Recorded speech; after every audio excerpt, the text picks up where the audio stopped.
On today's edition of the show, the Florida Panthers take a 3-0 series lead against the Carolina Hurricanes, one win away from the Stanley Cup final, despite losing Aleksander Barkov and a flurry of chances for the Carolina Hurricanes.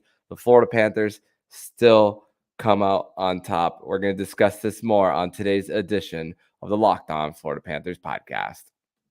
Your Locked On Panthers, your daily podcast on the Florida Panthers. Part of the Locked On Podcast Network. Your team every day.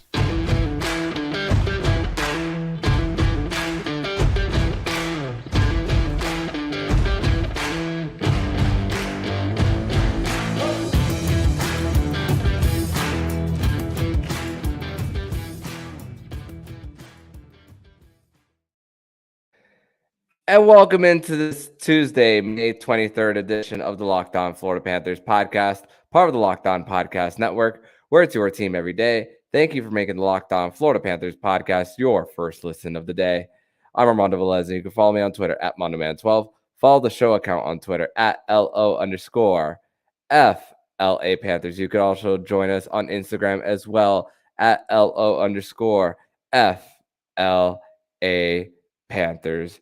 And special shout out to everydayers who come back here and to get your daily Florida Panthers fix. And it's funny, I'm so speechless that I almost forgot to say that part of the show in my own intro. It's just incredible, the fact that the Florida Panthers, where they are, with one win away from the Stanley Cup final after, listen, I spoke about it yesterday, how this Panthers team didn't look recognizable yesterday when going on this run, and based on everything that they've been through to get to where they're at, and now one win away from the Stanley Cup final. But we do have a special guest here on the show.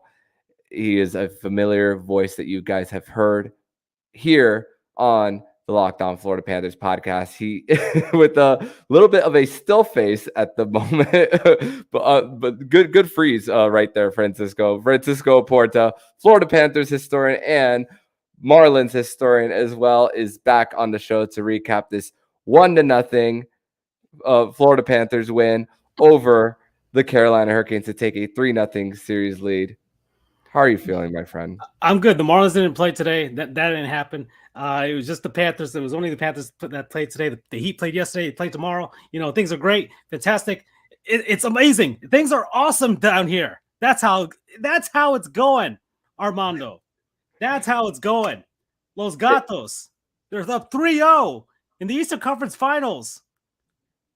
What is this? Is this life? Is this real life?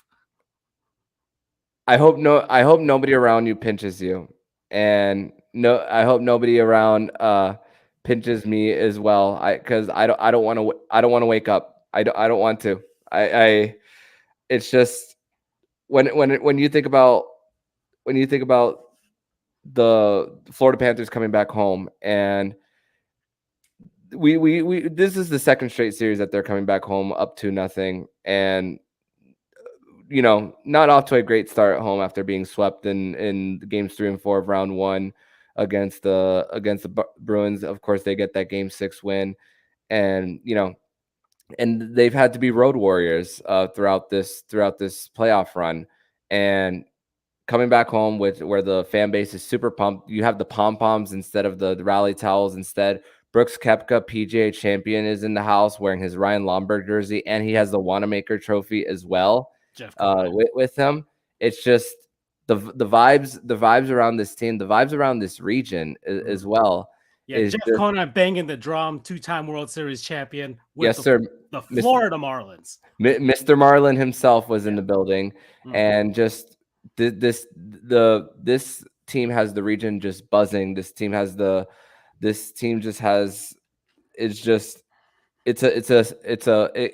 kind of feels like a fairy tale as well for this team. And with the Carolina Hurricanes, of course, they came into this game with juggling their lines. Of course, when you're down 2-0, you got to make some type of adjustments, and they wanted to make sure they were spreading most of their top line around so that they have more of a jump. And we saw that basically all game. I mean, Sebastian Aho has probably had his best game of the series. There's a stat. Him, Marty Necas, and Teravainen had 17 shots on goal in the first two games, and you saw numerous breakaways too. And Sergei Bobrovsky was there, but also the Florida Panthers were there, back checking as well, getting back in their own end as well. And there's a few. Nick Cousins was hit in the mouth, and it was not called. Mark Stahl, you could have argued that he was boarded as well. But even on the Carolina Hurricanes' one and only power play that they had, the switch kind of flipped from what the Panthers' first power play looked like in game 2. Remember, the Carolina Hurricanes had 6 shots on goal in that PK. But even though the Panthers didn't have that many, not nearly as much, they didn't allow the Carolina Hurricanes to cycle the puck around neither, and killed a lot of time on that one penalty kill as well. And of course, Sergei Bobrovsky was the story, 32 of 32 with his first career postseason shutout. Just when you talk about team effort, I can't emphasize that enough, Francisco. So throughout the game, especially during the first and second period, the best person on the ice was Sergei Bobrovsky. He was the best player on the ice throughout the entire game. And of course, he has a shutout. That's kind of self-explanatory, but he was the best person on the ice because the Panthers were caught in their own end for quite a few times with the Hurricanes, not letting them get out of the zone, icing the puck, and Bob just kept it together. There's some controlled chaos going on as well. And I mean, there was a few times where the Canes were basically in the Panthers zone for like 2 minutes, and the Panthers can't get their guys off the ice. And it's just like Bob he's so hyper focused right now that he's just moving pucks along, saving them. There was that breakaway with the fantastic glove save. It's just, he is so locked in, or I could say locked on. He's so locked in that it's truly amazing. This is what they paid him for. This is what was expected of him, and he's playing the best hockey of his entire career. I had thought about this before the game about legacy, because a lot of goaltenders, I was looking at like the list of goaltenders that have won like multiple Vezina trophies, and pretty much all of them, I think there was about like 5 of them. 4 of the 5 are Hockey Hall of Famers. You see what I'm getting at? So each one of them has had this performance. You have Patrick Roy, Martin Brodeur, and like the only one that wasn't a Hockey Hall of Famer was Tim Thomas for the Bruins. He's the only one that's won multiple Vezinas, but only has with the Stanley Cup championship. So former Panther Tim Thomas. Yes, briefly, very briefly. But I was just thinking, like, this is Bob's time. This is his actual moment to try and get this right now. I think he realizes it more than anybody, and it makes you wonder, like, would this cement legacy for him?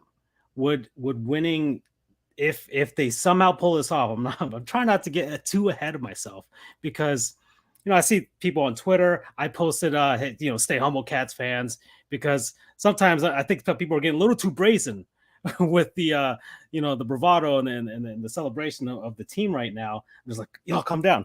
It could go away any second. I'm so nervous about that and disturbing the hockey gods out there. But Bob is at this point where he's going for it right now. And he's seeing the puck so well. They were talking about his blocker. He's probably got the best blocker in playoff history. That's what they were talking about on the TNT crew. And I've never seen this out of him. And Panthers fans haven't seen this since, John Van Beesbrook. Really, this is unreal what's going on, and the team. We can talk about the puns or whatever. They were weathering the storm, kind Carolina Hurricanes, and they did, because the Canes brought absolutely their best game of the series so far, and that's not, and that's after the quadruple overtime game and the overtime game previously. But like, this was desperation time for the Canes. Absolutely, they were throwing everything out there. But I love the beginning of this game because and you see them back here. Well, actually, I gotta get used to this. Over here, over here, back here. Okay, I got the graphic right here for the recap today. I got Tkachuk and Brent Burns right there, because those guys, Tkachuk going after immediately jawing after Brent Burns. Tkachuk, or that might be Jimmy Butler as well at the same time. I think they embody the same spirit. Whatever I think it's like a shapeshifter, really. Whoever that is, it's either Jimmy Butler or Matty Tkachuk, but he was jawing off at Brent Burns, and Brent Burns like jawing off back to him. But like, Tkachuk is making himself known to Brent Burns. Yeah, you're probably one of the best defensemen in the league in the last few years. Whatever, man. I'm gonna keep going at you. I'm gonna keep jawing at you. And they show the graphic, like Ryan Lomberg and the Panthers chirping at the Canes bench today, like. Oh, the Panthers are letting the Canes know we are here. We are here, and y'all are the ones with the pressure right now. Okay, but we're not going to let you guys get any inch, like anywhere on the ice. Like every single part from it was like a 200-foot game.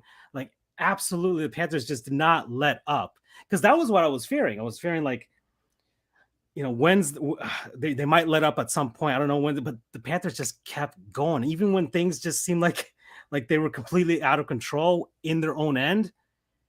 They just held it together, and this is inspired hockey right now. Absolutely, very inspired hockey, and the fact that the Panthers, their goalie is definitely the start of everything.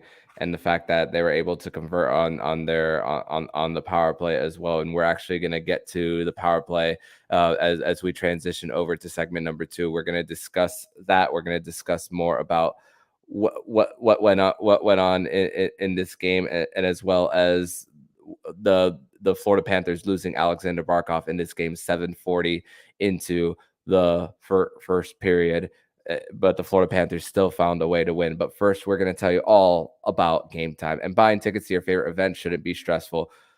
But Game Time is the fast and easiest way to buy tickets for all sports, music, comedy, theater near you. With killer deals and last-minute tickets and their best price guarantee, you can stop stressing over the ticket and start getting hyped for all the fun you'll have. Forget planning months in advance. Game Time has deals on right up to the event.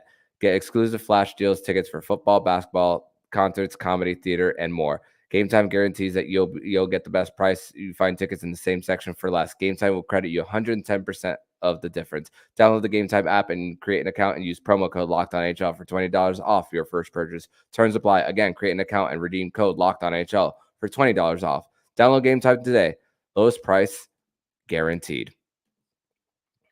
Segment number 2 here on this Tuesday, May 23rd edition of the Locked On Florida Panthers podcast, as the Florida Panthers defeat the Carolina Hurricanes by a final score of 1-0 in Game 3 of the Eastern Conference Final, which has them one win away from the Stanley Cup Final. And man, once again, can't emphasize Sergei Bobrovsky as far as how great he did. When Francisco, you were talking about on one of the breakaways, the Nason breakaway, Bobrovsky barely flinched on that one. It was just right at the glove, right there. Barely moved it. But and also there's a point where Sebastian Aho had one on a redirection where Sergei Bobrovsky loses his stick, and then there was one where Brady Shea had a sharp angle shot that deflected off of Ekblad's skate. And let me show the people on the YouTube literally what I wrote on my notes. Literally that. Literally, I wrote that on my notes. And yes, I am aware of my horrible handwriting for those who want to look at mine. Who want to say something bad about it. Terrible chicken scratch here. So we both have our little bit of a chicken scratch there, but it's crazy. Even with the Florida Panthers, and even in the second period, I mean, it took them 8 minutes and 30 seconds to get their first shot on goal, And the fact that shortly after that, the Panthers were going on the power play, how quick it was for the Panthers once they won the face off. 8 and seconds. 8 seconds, getting it behind the net, and Bennett getting it to the corner to Tkachuk, a quick feed. And the thing is, Sam Reinhart was about to get that puck checked out of his stick too. It took him a little bit to get the handle on that one, and then Freddie Anderson. It didn't look like that he was quite ready for that shot as he was beat far side. During the intermission, they had Henrik Lundqvist talking about that and how he was not pleased about it. Yeah, no, he wasn't happy about how he was kind of a little he said he was passive. That's what he was saying. And that's how that puck, like how Freddie Anderson wasn't in position to be ready for a shot like that. Because it was kind of like it was basically like a shot in a prayer, basically at that point by Reinhart, but still it went in because he flung it. He kind of he roofed it a little. I mean, a lot actually. That hit the top of the net, but it got through. And had Freddie Anderson been in a different, more set position instead of being kind of passive like this, it might graze his shoulder or something like. Maybe he makes that stop. And King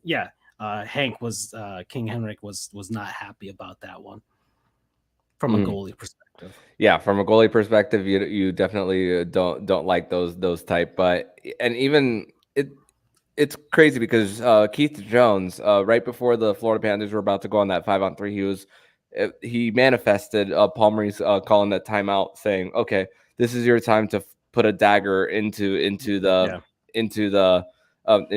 this game." Of course, we've seen how low scoring this has been, and honestly, if any of you guys have bet the under, congratulations to you. Honestly, if you guys have bet the under throughout this whole series, because a big opportunity, and the Panthers they haven't won by 2 goals since the Toronto series in game 2.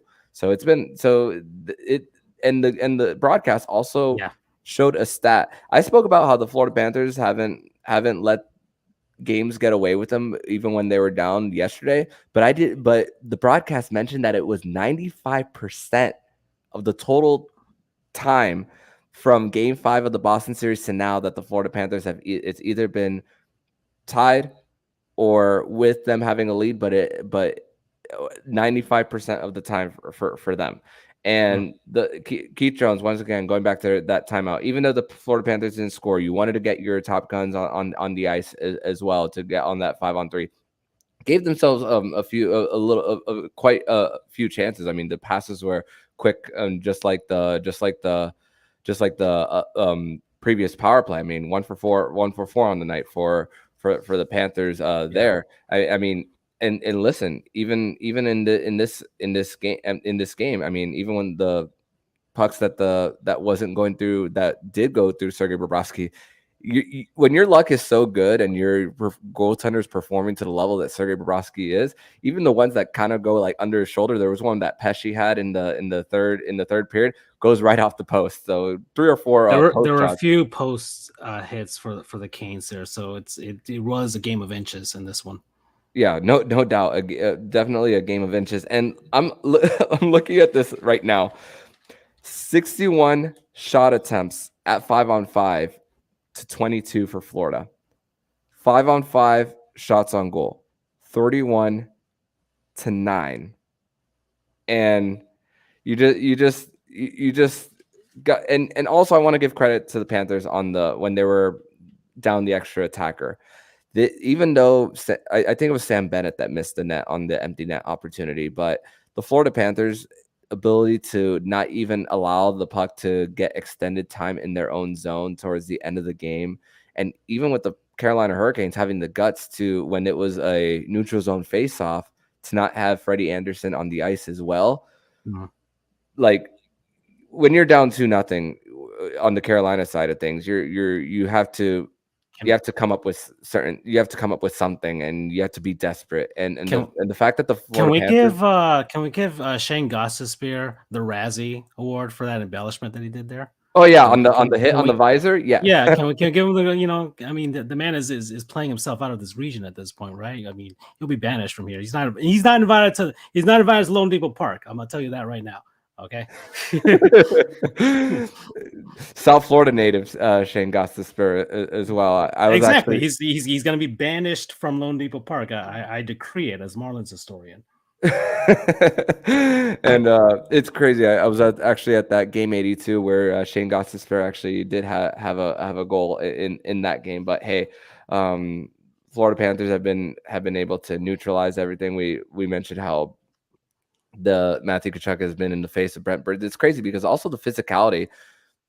You think about when series are changing venues as well, and a different type of pace. You're trying to feel the crowd as well, and then from a few scuffles around the net, calm down a little bit, and then the fact that also the Florida Panthers were able to keep their composure towards the end is like, oh please do not give the Carolina Hurricanes an opportunity to go up a man here. And the Florida Panthers, they knew what was at stake as well. And Francisco, one win away from the Stanley Cup final. It's a long way away still. Okay. I still feel it's a long way away. I'll see it. I'll believe it when I see it. Right. And, but that was that point with regards to the Canes, being way more physical and way more aggressive in this game. That is something that the broadcast had brought up. I'm not sure who brought it up. I don't know if it was Eddie Olczyk or somebody, or maybe the guys during the intermission, but about how the Canes don't really play a chippy, gritty game in that sense, or at least they didn't play it during the regular season. And the Panthers, which was the criticism for them last season when they won the President's Trophy and all that stuff, and they were going up against the Capitals and the Lightning, which now in hindsight is a blessing because the Panthers saw how you get it done in the playoffs. Right? Perfect teams to give them an example. The Capitals, who had won a Stanley Cup 4 years back, and then of course the Lightning with all their success, and the Panthers saw what it really takes to win the Stanley Cup. The regular season, fine, just get in. Just get into playoffs. It doesn't matter what seed you're at. In hockey, it doesn't really matter that much, as shown by beating the Bruins, you know? They're really the only team in the NBA that can pull that off are the Miami Heat. You know, they don't care what seeding they've got. They'll figure it out, you know? But they said that the Canes probably wouldn't benefit playing the style of kind of gritty, aggressive hockey that the Panthers were playing.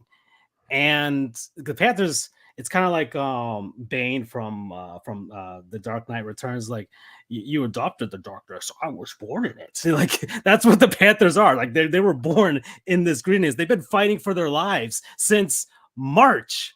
They've been playing like this, fighting for their lives every single game.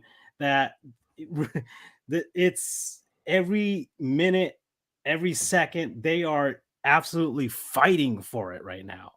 Every puck along the boards, it's insane what's going on right now. This is an insane run. Yeah, and they showed a replay of Gus Forsling specifically being back in near the end boards, trying to clear the puck, and even though he didn't get a proper clear, he was ready to be right in front of the blue paint to create a block. And just the awareness and the quickness that these guys have once the puck goes off their tape in their own zone. I mean, it's just a team that's just very focused when it comes to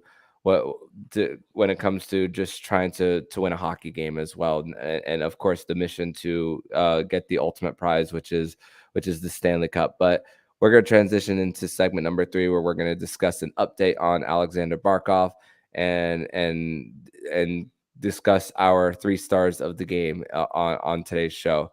We're going to discuss that next here on the Locked On Florida Panthers podcast. Your Locked On Panthers, your daily podcast on the Florida Panthers. Part of the Locked On Podcast Network. Your team every day.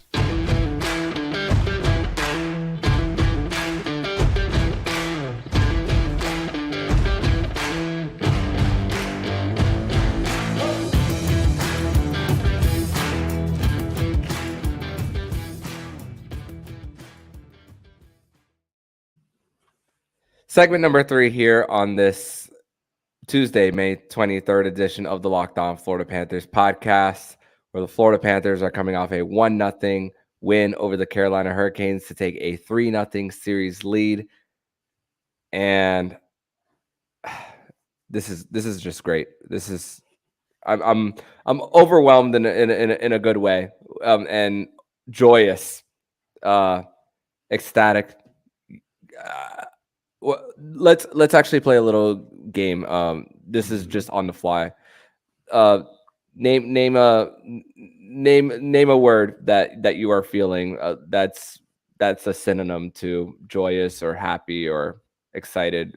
What's I mean, right now, I'm ecstatic. That's a good word right there. That's probably what I'm feeling. It's a cautious ecstatic at the same time. Like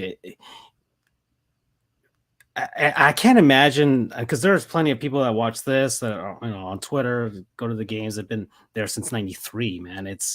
And they haven't felt this since '96, but at the same time, like and we've talked about this before. There's an entire generation of fans that don't know what this feels like, and some of them may not be, basketball fans, baseball fans, all the football fans here, because nobody's seen the Dolphins win a Super Bowl since 1973.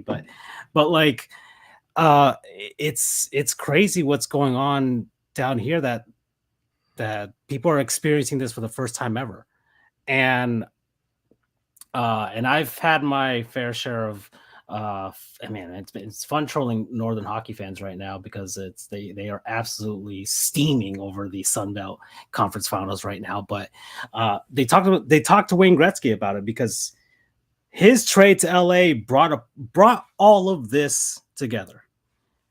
That's what happened. Wayne Gretzky going to the LA Kings was huge, and he's a proponent of spreading the game, because he's the greatest player. He's the great one, right? So it's going to be huge for down here, spurning youth hockey. We're going to get more Shane Gostisbeheres. We're going to get players like that coming out of here.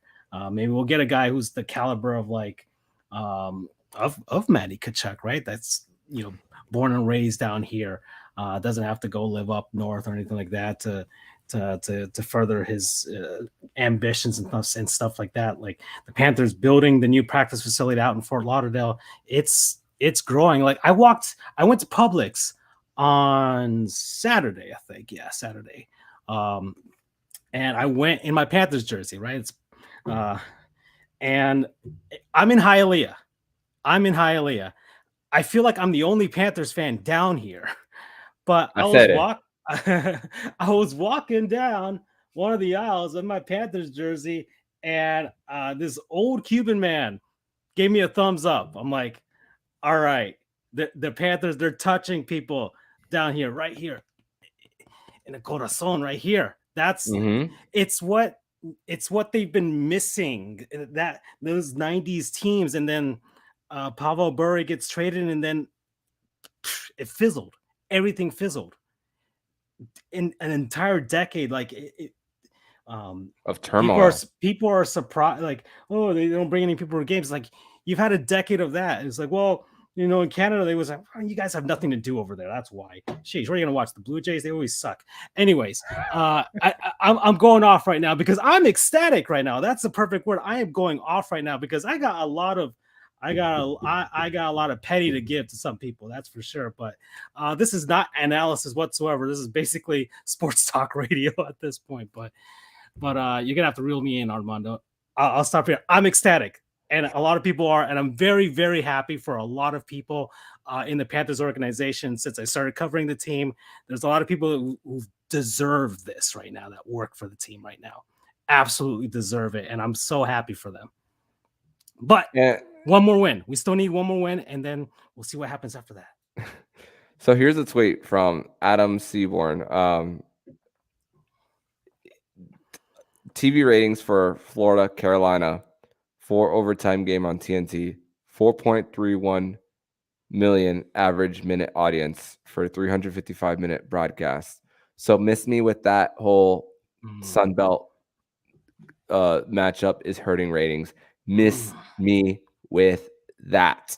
Mm. So this is just great for the sport. And even in Carolina, I know they're down 3-0. They're gonna get more people playing youth hockey. They've been I mean, knocking on the door for the last 3 renaissance years. the renaissance. Remember, the Canes also hadn't made the playoffs for like before the last few seasons, like 9 years or something like that. They missed the playoffs for a long time, and suddenly, like they start, the storm surge, the bunch of Cool. jerks, right? Oh, Don Cherry. It spurned this thing, and now suddenly, like Raleigh once again is a hotbed of hockey. Vegas just out the gate. Out the gate. 4 conference finals in 6 years. Exactly. Out the gate for Vegas. And the Dallas Stars, fantastic fantastic example of a franchise that's run very well. And because they've been successful and have had these periods of different teams, Madonna years and all that stuff, but then Jamie Benn and all these guys, they've had teams that have been competitive. They've got a rabid fan base in Dallas that always turns out. So it's, Sunbelt hockey's looking good. Nashville turned everything around. Really. And look, the Panthers are having their moment once more, because the Panthers had their moment back in the 90s. Then we lost it because of, terrible ownership and management and all that stuff. And now they're back. They've got good ownership, good management, and now great players, right? And suddenly the hardcore fans, the ride or dies have always been here. We know that. But, winning is what creates more of those ride or dies. It creates those little kids that watch it on TV and they don't know what's going on, but they see everybody else is happy and they think that looks pretty cool, right? It's a beautiful thing. It's an absolutely beautiful thing, and the sport only benefits from this. Absolutely. If you love hockey, it doesn't matter where you're from, right? You're from Canada, northern United States, Sweden, Czech Republic, Puerto Rico, wherever you're from, this is great for the sport, because that's what, they say soccer's a beautiful game. Not to me. Hockey's the beautiful game. That's what it is to me. And in this podcast alone, the two people talking, a Venezuelan and a Puerto Rican here, talking to Hispanics, talking hockey as well. So I think that's a really cool thing for many people, especially in this region, which is a majority Hispanic region as well, that's getting into the game. But I wanna also discuss more about an update on Sasha Barkov. Paul Marie says no update on Barkov. They'll leave it to the neighbor's bar mitzvah. He had to leave to the neighbor's bar mitzvah and didn't want to disappoint the kids. That's what Paul Marie said. So the fact that he was questionable to return gave me a very encouraging sign that it's not going to be serious. Of course, we'll know more about updates tomorrow about lower body injury, right? That's what it was on a hit by Drury. Okay, lower body injury. You would hope with some rest, maybe Paul Maurice was just being cautious, because you would think that Barkov was probably begging to go back into the game. I would assume. I'm sure he went back to the locker room, was like, put a cortisone shot, put whatever inside of me, and let me get back out there. But they probably held him back. And credit to everybody else for the Panthers, because everybody else stepped up. Yes. Once he was gone, I was like, oh, we're down. All right, next man up. Let's go. We're down to forward. Let's keep going. It's hopefully, encouraging sign that it doesn't seem like it's just something. Maybe it's just he tweaked a little something, but give him the rest of the night off, give him tomorrow off, and then we'll get it back on Wednesday. Yeah, and Etu having to step up on that top line, and then Ryan Lomberg being inserted on that third line in Etu place as well.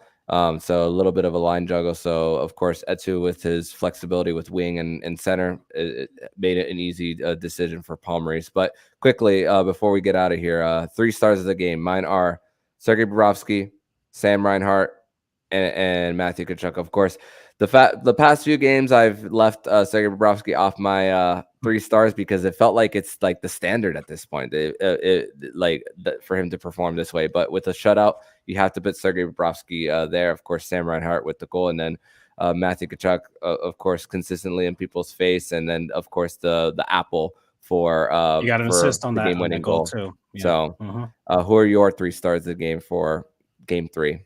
I mean, that's probably just as good as yours. It's copy and paste. That's it. I mean, Bob was incredible. I've never been more confident with him behind the nets or in front of the net, really. In front of the net. That's what he's doing. But like it's it's an insane run, and I'm looking ahead towards the future. Like this is a legacy defining run. No doubt. It's the Sergei Bobrovsky we've been waiting for when Dale Talon decided to put pen to paper with Sergei Bobrovsky. And let's not forget the trade that sent Nick Bjugstad and Jared McCann to the Pittsburgh Penguins to set up the cap space in order to sign Sergei Bobrovsky. So that was a deal that was months in the making before they officially made that signing. And then, of course, the rough first few years, and then look what's happening now. And I did get a chance to finally read the Mark Lazarus article from The Athletic on the turmoil that the Florida Panthers had to now. And it's if you guys have an opportunity to read that article, please give yourselves that opportunity. Actually, I might just discuss that on tomorrow's edition of the show. So and go more into detail of that one. But Francisco, I want to thank you so much for joining me on this live edition of the Locked On Florida Panthers podcast. Florida is 1 win away from the Stanley Cup final. Sergei Bobrovsky, once again, incredible. And the team never breaking, even though they lost their captain on the night. And FLA Live Arena, incredible atmosphere there tonight. Man. So tell people singing along to the songs several times. Like it's like this, it's wow. Years of just all of that passion, holding it in, just it's catharsis right now. It's pure joy. That's what we can say for sure. But and I'm feeling that joy as well. I'm sure you are, and everyone on the live stream as well. Thank you, everybody, as well, for joining us live here. I want to say thank you to each and every one of you who joined us live. So, Francisco, before we get out of here, plug your stuff for us, please. Yeah. At FLA Cats History, Panthers historian. I'm getting a ton of new followers. I wonder why. I'm getting a ton of new followers. That's fantastic. At Marlins History, they're playing baseball. If you feel like watching that and stuff like that. And yeah, those 2 things. Those are things I'm only plugging right now because cats are hot. Cats are hot. Got those. Let's go. Vamos Gatos, that's for sure. So thank you so much once again, my friend, and I will see you next time, bro. All right. And if you like what you're hearing, please subscribe to the podcast to be notified every single time the Locked On Florida Panthers podcast jumps into your podcast feed. Don't forget to also subscribe to the other shows on the Locked On NHL network, including Locked On NHL, Locked On Fantasy Hockey with Flip Livingstone and Steele Roden, and Locked On NHL Prospects. Thank you for making the Locked On Florida Panthers podcast your first listen of the day. And on tomorrow's edition of the Locked On Florida Panthers podcast, it's going to be a Winans Wednesday edition of the show, as Jacob Winans will be back as we prepare for a Game 4 at FLA Live Arena and maybe a chance for the Florida Panthers to clinch their spot in the Stanley Cup final. So I'm Armando Velez with Francisco Oporta, and you've been listening to the Locked On Florida Panthers podcast, part of the Locked On Podcast Network, where it's your team every day.